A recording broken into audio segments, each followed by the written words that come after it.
In just hours, all eyes will be on Alaska, where President Trump and Russian President Vladimir Putin will meet face to face for a summit that could lead to the end of the war in Ukraine. The two leaders are bringing differing ideas over ending the war Russia started with its 2022 invasion of Ukraine. Now, the 3.5-year war has taken a heavy toll on Ukraine, killing more than 13,000 civilians and as many as 100,000 Ukrainian troops. Millions of people have been displaced, triggering a humanitarian crisis and plunging nearly 25% of Ukraine's population into poverty.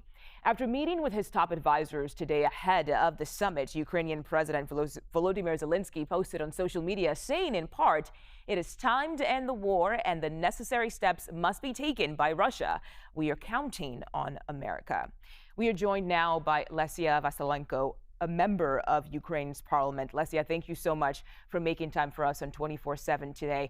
Do you think this summit will lead to President Zelenskyy having a seat at the negotiating table?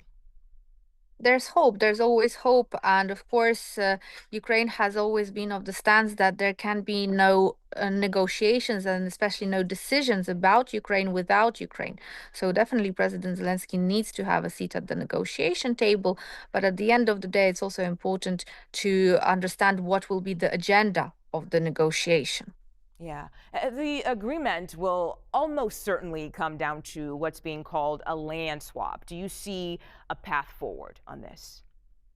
My understanding is that President Trump has said many times that the decision as to the land, the Ukrainian land, will be made by the Ukrainians themselves. And when it comes to our situation, we are firm on the fact that Ukraine needs to be respected as an independent country with its territorial integrity respected.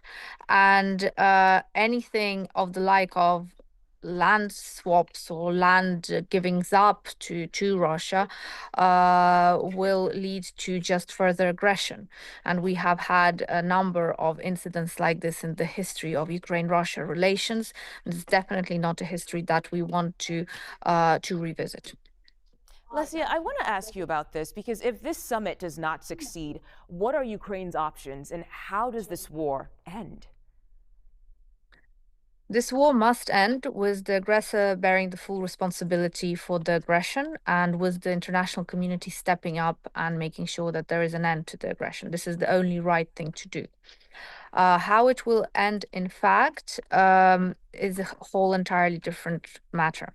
At the moment, we Ukrainians, we have no choice, just like we didn't have any choice in 2014 or 2022, to continue fighting for what is ours, fighting for what is right, and fighting to make sure that this aggression of Russia does not spread further beyond Ukraine towards the Baltic states, for example, and towards other European and Central European countries. And Lesia, I want to ask you, personally, what are you hoping comes out of the meeting today between the two leaders? Well, the hopes are high. To be fair, the hopes are high. Not sure if they are realistic, but the hopes are such that there will be some form of wording found that will get Putin to cede his aggressive actions, his ballistic missiles and drones that are flying every day and hitting peaceful Ukrainian towns, destroying civilian infrastructure and taking lives.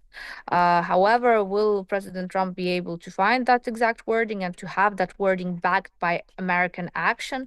That's a whole different matter. And this is why I say that the hopes are high, but maybe not entirely realistic. Hmm.